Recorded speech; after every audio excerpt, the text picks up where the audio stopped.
Israel पर जब Hamas का हमला हुआ तो एक यहूदी पिता अपनी लापता बेटी की मौत की खबर पर खुशी से रो पड़ा था। म्यूजिक फेस्टिवल में शामिल एक महिला मौत की दुआ मांगने लगी ताकि वो बंधक बनने से बच जाए। इस डर के पीछे एक ही वजह थी, दूसरे विश्व युद्ध की डरावनी यादें। जब यहूदी महिलाओं को नाजी सेना ने रेप किया, उन्हें वेश्या घरों में बंधक बना लिया और गर्भवती महिलाओं का पेट तक फाड़ डाला था। हमास के हमलावरों से भी इजराइल के लोगों को वैसा ही डर लगा। क्या ये डर बेबुनियाद था? देखिए महिलाओं के साथ हमास की बर्बरता के नए सबूतों से भरा टेली सीरीज का ये episode, Gajasur the horrific saga.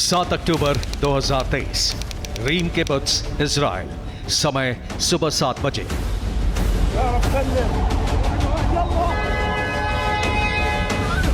26 साल की नोवा अरमानी अपने बॉयफ्रेंड के साथ नोवा म्यूजिक फेस्टिवल में थी जब हमास का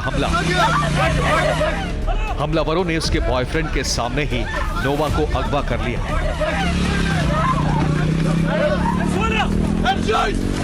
उस दिन के बाद से नोवा का कहीं कोई पता नहीं है। नोवा की मां को नहीं पता कि वो कभी अपनी बेटी को देख पाएंगी। वो चीन मूल की है और वुहान में ब्रेन कैंसर से जूझ रही है।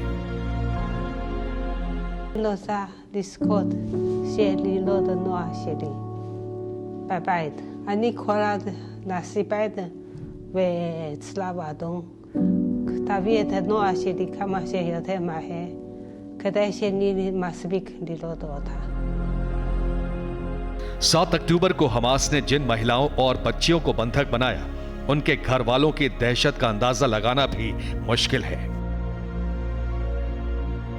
बेरी किबुत्ज से लापता 9 साल की एमिली हैंड के पिता थॉमस हैंड का यह वीडियो कोई कभी नहीं भूल सकता। She was either dead or in Gaza. And if you know anything about what they do to people in Gaza. Emily को 24 नवंबर को हमास ने रिहा कर दिया। वो सही सलामत लौट आई।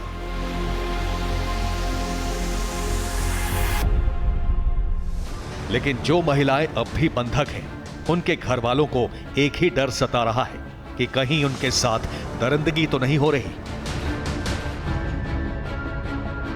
यही डर उन तमाम महिलाओं के मन में था जो हमास की बर्बरता अपनी आंखों से देख रही थी और खुद के लिए आसान मौत की दुआ मांग रही थी।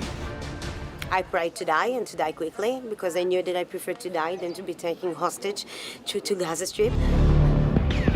महिलाओं के साथ दुष्कर्म और हैवानियत की आशंका हवा हवाई नहीं है, बल्कि अब इसके सबूत भी सामने आ चुके हैं।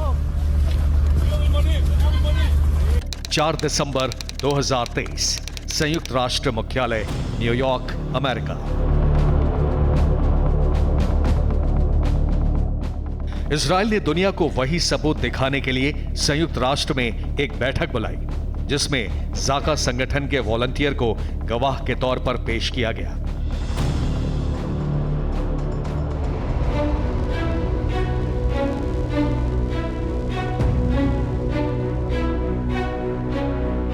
जाका के वॉलंटियर्स ही हिंसा में मारे गए लोगों के शव ढूंढकर उन्हें मॉर्चुरी तक ले जाते हैं। 7 अक्टूबर के हमास के हमले के बाद भी वो इसी काम में जुटे थे।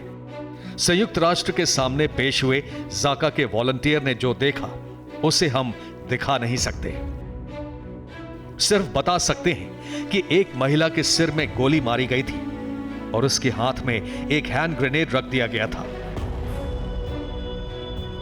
ताकि शव उठाने के लिए जो भी आए वो भी मारा जाए।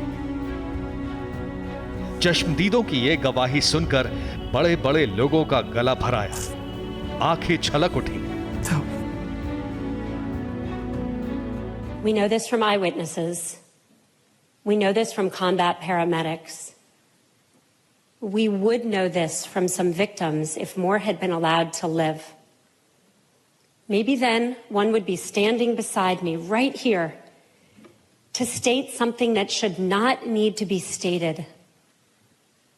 Rape should never be used as an act of war. They executed heinous war crimes and crimes against humanity.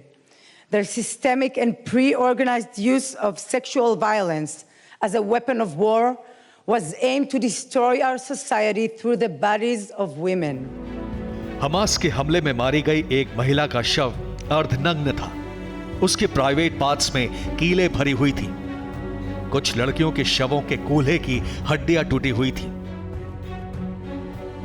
इन शवों का पोस्टमार्टम करने वाले डॉक्टर और फॉरेंसिक एक्सपर्ट भी दरिंदगी का ब्यौरा बताते बताते रो पड़े।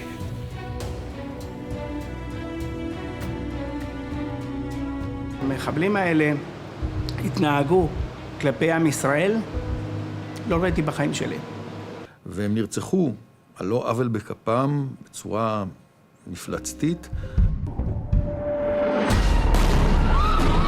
महिलाओं के साथ बर्बरता की खबरें तो 7 अक्टूबर के हमले के बाद ही आने लगी थी, लेकिन तब हमास और फिलिस्तीन के नेताओं ने इसे इजराइल का प्रोपेगेंडा बताया था। We have visual evidence. We saw numbers of innocent women raped. We saw babies, as it were, Raped? taken. We I saw. never saw that. I don't think this is correct. Well, forgive I me. think you Well, should I recheck your videos. दुनिया भर के मानवाधिकार और महिला अधिकार संगठन भी यही शोर मचा रहे थे कि हमास के हमले का बदला फिलिस्तीन की महिलाओं और बच्चों से लिया जा रहा है। लेकिन अब इजराइल के प्रधानमंत्री बेंजामिन नेतन्याहू सवाल पूछ रहे हैं कि हमास की दरिंदगी का शिकार हुई महिलाओं का क्या कसूर था। I say to the women's rights organizations, to the human rights organizations, you've heard of the rape of Israeli women, horrible atrocities, sexual mutilation. Where the hell are you?